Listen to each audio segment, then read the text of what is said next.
founder and CEO of Aerchain. After his engineering degree in 𝗏𝗃, Harsha joined Bosch, where he looked after the sales department in India and international markets. His stint in Bosch helped him to understand the procurement process of various organizations, which then led him to build his first startup, 𝗨𝗏𝗍𝗶𝗍, which focused on aggregating indirect procurement for manufacturing enterprises in India. Ladies and gentlemen, please put your hands together for Mr. Harsha Kadimisetty. Hi. Okay. Good afternoon.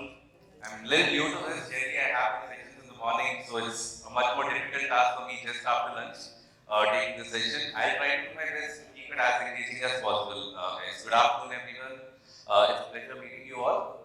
So every year we do this. We learn almost every single day. We learn a lot from our customers on what are the kind of challenges which they do, what they face, and how we can solve them. And we try to package it all and see how we can share it across on a broader forum, this exercise, and we can learn even further. So that's the context for today's discussion, where we want to talk specifically on the topic which is new to the market, or which is what is going to define the next 10 years for us in procurement, right? The power of autonomous sourcing. So let's start about what. So these are the broad outline. I'll be going through the system. So let's start with what is autonomous sourcing all about, how could it impact our lives, and how could we do right. So with our experience working with more than 1,000 customers so far, interacting with them on a daily basis, we see most of the customers are somewhere in between digitizing their processes versus doing it again with Excels, right? Wherever it is possible, it is simple enough, they try to use the RFX option, some disconnected tool. And of course, wherever it gets a little complex, they come back to the favorite tool, Excel, and do it all manual and try to upload it back to the system as a backup. So autonomous sourcing is all about data which is being generated from too many places. Every single interaction, what we do in our daily lives, is generating data. So how do you use that data and apply different levels of automation for different categories, right? So you use the data and try to add your judgment on top of it by presenting the data. That's partial automation. Now you have the data, you have the intelligence which can then be converted into business rules and logic. That's conditional automation. And the ultimate stage, which is applicable for some categories, is where you have the data and the system, just by looking at the data, is able to decide itself on whom to buy it from and what price to buy it from. You don't have to even define any business rules. That's autonomous sourcing, completely based on data. The closest example which we are all able to relate to in our day-to-day life is ChatGPT, right? It has trillions and trillions of data points over, and they're able to. You don't have to train it with anything, right? You don't have to put a condition on how to respond to, let's say, Harsha, how to respond to 𝗏𝗏. It understands the data and responds back to on how to do it. So that's a new state of autonomous sourcing, and definitely we try and see what we can do and apply in our day-to-day lives. So now, there are multiple categories. Every industry is unique. In the industry, every customer is unique, and within a customer, every category is unique. So how can AI work in all of these scenarios and conditions? So there are complexities across the different strategic items, tactical items, and the management items what we do. So how do we apply this for different categories is where we wanted to. So we discuss broadly over all the discussions, this is where we can help, this is what we can help with. But today we wanted to double click on exact use cases, how some of the forward-looking clients are trying to solve these challenges, taking category specific examples and see what is the problem, how is it they're trying to solve, and benefits is something you would all automatically understand, right? So broadly, I'm going to touch about 4 categories, which could make it could differ depending on the customer. You will have different relevance for different customers. So, step 1, like raw materials, all of us do, and post-COVID, we have seen that the prices of these commodities, or anything which is dependent on the raw materials or the commodities in the market, is fluctuating. So, clients who used to do, let's say, once in a year contract, is ending up doing these negotiations almost on a monthly basis, quarterly basis, and it is not a single parameter of price which they need to consider, right? So one example I want to give you here. So there's one of our customers who is globally handling 60 demand of 60 different plants across 30 different countries. So there are like too many, of course, too many items which they handle, SKUs, multiple geographies, and the suppliers are also spread across the geography. And the price keeps fluctuating, so they end up doing this. And it is not just price here. It is about the proximity. It is about the performance. It is about what is the optimum condition in which if I allocate the business to these suppliers, will the business get maximum impact? And the impact for, let's say, a plant in India versus a plant in US is again different. So you need to consider too many parameters, and all the parameters today, again back to our favorite tool, we are looking at Excel to see how all possible scenarios of allocation can be done and presenting it. It just sometimes runs into, there were files which they shared with me which were about 1 GB as well, right? So we just do a lot of analysis. So these are the problems, complexities, and we always resort back to manual ways of doing it. So how are they trying to solve it today, right? I mean, we are helping them in some of the things and we are upgrading our capabilities to meet some of those challenges as well. So there is a template first approach for different categories, different raw materials and different, even for freight, I'll talk about it a little later. How the plants can conveniently submit the demand in less than a minute, right? You have a template for submitting their demand. They can do it on Microsoft Teams, they can do it on Slack, they can do it on email, send it to a common mailbox. All of those requirements are being consolidated automatically, being divided on a category level. Inquiries are being sent to different suppliers with a different template for analyzing all of those, which can be configured in the system, right? And then when you do the category specific analysis, what is the parameters I need to consider for like let's say something like a gypsum versus something like some other chemical? Analysis is a little different. They have extended some of the categories in terms of cost modeling to the granular level as well.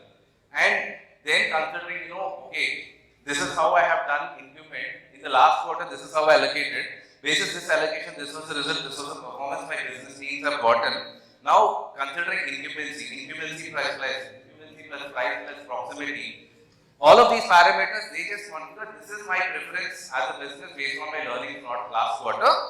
How do I, you can put in all of those rules and the system will simulate the results and reward different scenarios in which you should optimize based on competing preferences from the plans and stuff based on multiple parameters. Right? They have also, customers are also trying to integrate multiple data points from outside market to see how is the market moving versus how I should be buying with that. They are doing the cost model, and we have also seen some customers trying to see that at least most of my commodities, strategic commodities, I don't want to get into this on a day-to-day basis. Let me get into dynamic contracts where I define it with my suppliers who are also partners in this. Both of them are very transparent. This is what we'll have to do.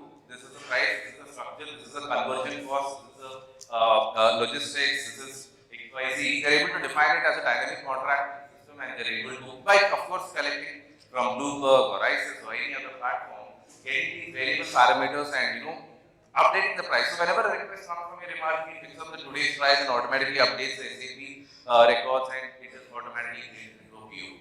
So multiple ways in which raw materials are being handled to reduce the stress so that, fine, it can do majority of the activities, but at least you can come back only for the decision making. A lot of the groundwork is being done. So this is one of the categories where we are seeing good traction in terms of automating across, let's say, F&B commodities, chemicals, metals, automotive component manufacturers are looking heavily into modeling all of these costs. So these are the areas where we are seeing. So as you see, some of them are conditions, some of them are templates, and some of them are just learnings from how they have been buying before. It just doesn't stop here as well, right? I'll try to explain the scenario in terms of how negotiation can be added on top of this, how the negotiation intelligence of the particular vendor can be added on top of this. I'll talk about it in the next slide. This is a common category which we all struggle with. We have limited bandwidth, or most of the teams we speak to are anywhere between 10 to 15 people. And all of them are focused on where, I have 8 hours in a day, I have 10 hours in a day, where do I spend my time to get the maximum value to the company so that my KPIs are getting better. So, these are too many in volume, very less in value. So, how can you completely autonomize this without any intervention from the system? So, you have been doing it for so many years now. Feed the data to the model and let the request come from chats from the users. System understands just by pretest description what is the category, what are the specs out of it, what more do I need to ask from the end user to float the inquiries automatically to the vendors, get the responses. Another important thing is all of this can happen omni-channel. Meaning, see, the biggest problem is we always have 100 vendors strategic, but we have 1,000 vendors who are non-strategic. One time, maybe 3 or 4 times in a year. How do we get them all to adopt the technology, train them?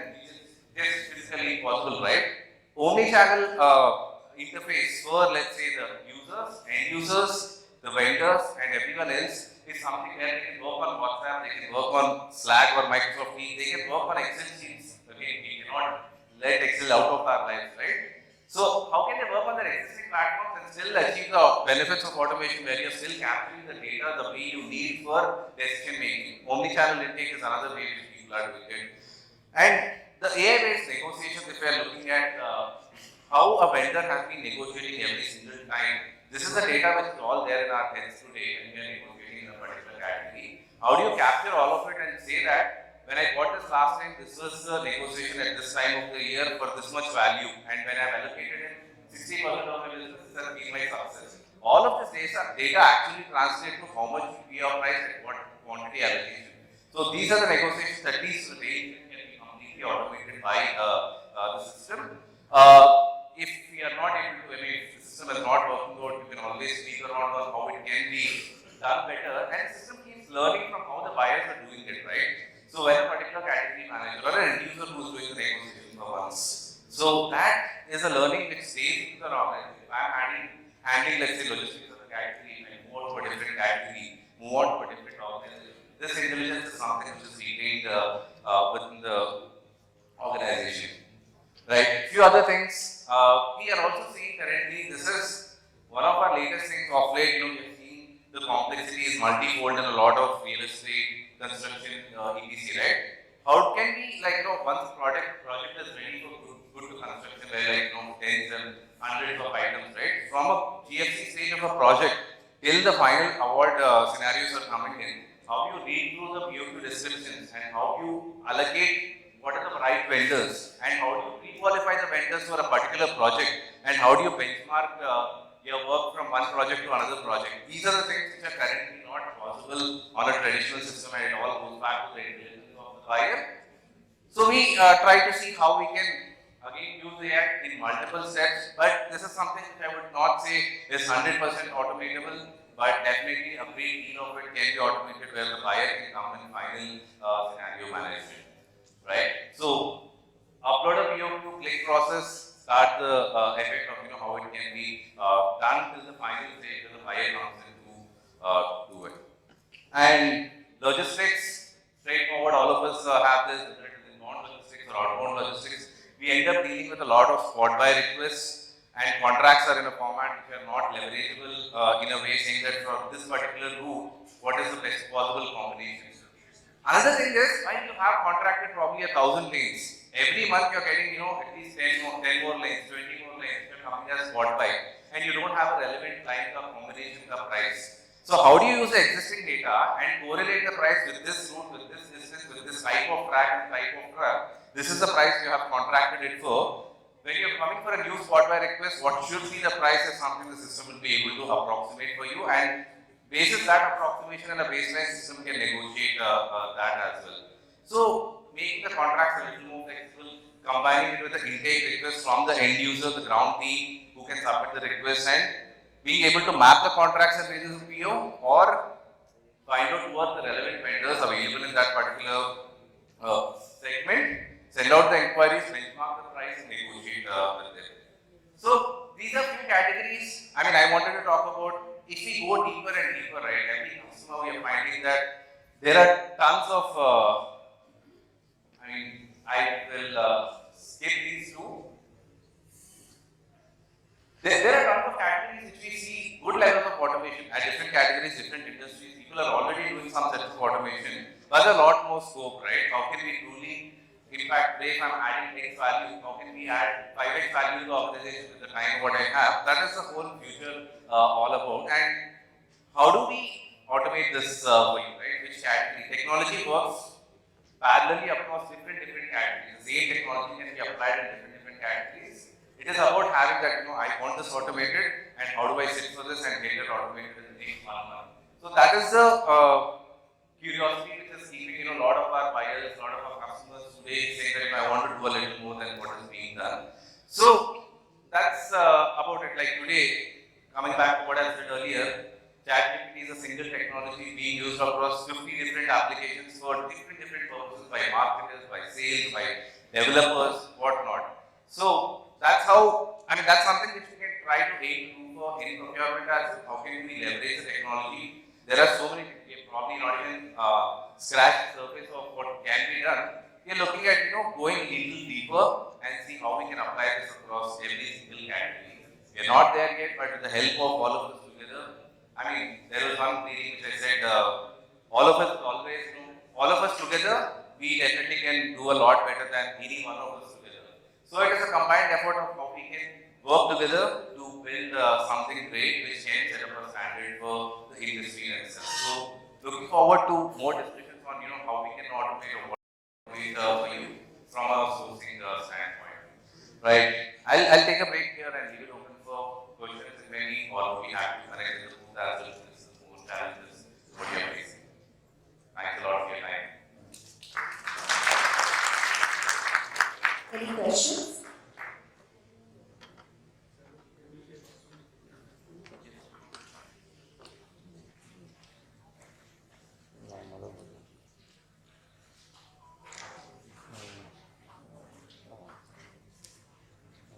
Thanks, Harsha.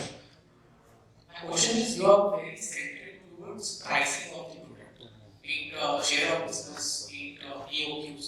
But where is the other part of it? Where is the risk associated, the leverage that you lose, the demand supply part of it? How do you inculcate that in your AI model and then give a better result out of it, not just the pricing part, basis of share of business? Definitely.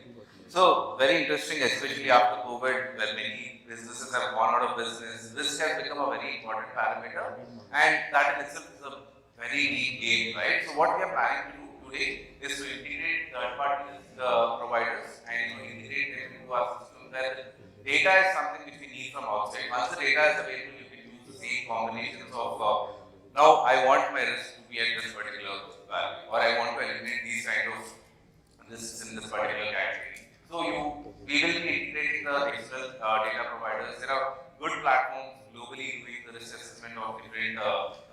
We will be partnering with one of the systems and trying to use that data point as well system. But very big concern, and I think it's going to be a concern in the coming years as well. So on track, I think the time should come well this year. Thanks a lot.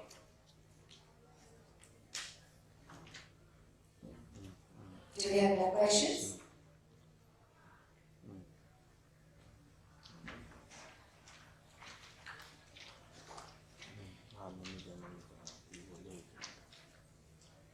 Thanks, Harsha. It was a good presentation. My question is, like, you keep referring to ChatGPT, so I don't want to sound negative, but my experience with it is, most of the answers was like, I cannot help you with this answer. You need to go to this XYZ site and get it.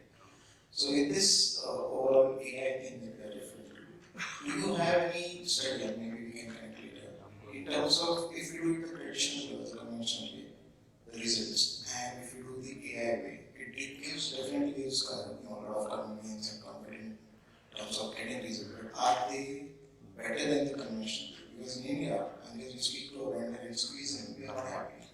So that's one part of it. But at least there's a conviction that we made that effort and we getting some results. While here in AI, we have this information which is available in the net as the input, and we're drawing results out of it. So is there any study done, or is there any analysis on it? Rightly put. Sometimes when I write emails, I use ChatGPT. Sometimes when I want to write a blog also, something in an article, I use ChatGPT. It is never 100%, right? There is that touch of me which has to go into the system, beyond which my audience would not be interested in that anymore. So that applies to any role. So we use it for our QA automation, we use it for initial tests. Writing a code for a specific thing, we are trying to use it right now. Actually, our new website is getting launched. We have done most of it never 100%, right? So what it is helping us do today is that whatever I am good at, I can just focus on that. So I don't have to do a lot of grunt work in putting up an article completely. It does 80-90% of the work for me. Then I pitch in. Then I try to do my value add of what I'm most capable of. I just put in that. That gives me. So instead of doing probably, let's say, 10 mails in a day, I do 50 mails in a day. So that's all it is about. And there are things that you don't want to spend your time on. Okay, there some, like I said, things, right? If I don't see some value, then the system do it for me. So things, the only thing AI is helping us to do is become specialists. So master AI or let AI master you tomorrow. That's what is going to be the future. So you need to be able to, I mean, we all need to be smart enough to be able to use AI in a way that it does not master us and our goal doesn't become monotonous. So that's all about it, but it can never replace, it can only enhance our values as long as we're able to use the right technology. So coming back to in our specific discussion, we have seen by giving it like in multiple areas, like AI, we're talking about master data lensing, identification, we're talking about negotiation intelligence, or putting some of the historical trends on how the allocations have been done and what allocations. So by passing on this particular data, system is able to do, let's say, 80-90% of the work for them and leave the buyer to do the remaining 10%. So we have this, and to a level, some of the other use cases which we have done for other customers is, based on how you have been receiving orders, and end users, especially salesmen, right? They keep ordering every day. So how can you forecast the entire demand based on their buying patterns? If that was this month, this is what you're likely to buy. Please make sure you order within those months so that it all gives you more time to go for the right supplier, consolidate and get better value. So we have done that. Again, 80% of the predictions what we have done with AI has actually come out to, and that's the thing. It's never 100%, but it does to a great level where it eliminates most of the chaos what we go through on a daily basis. Thank you. But good luck with this.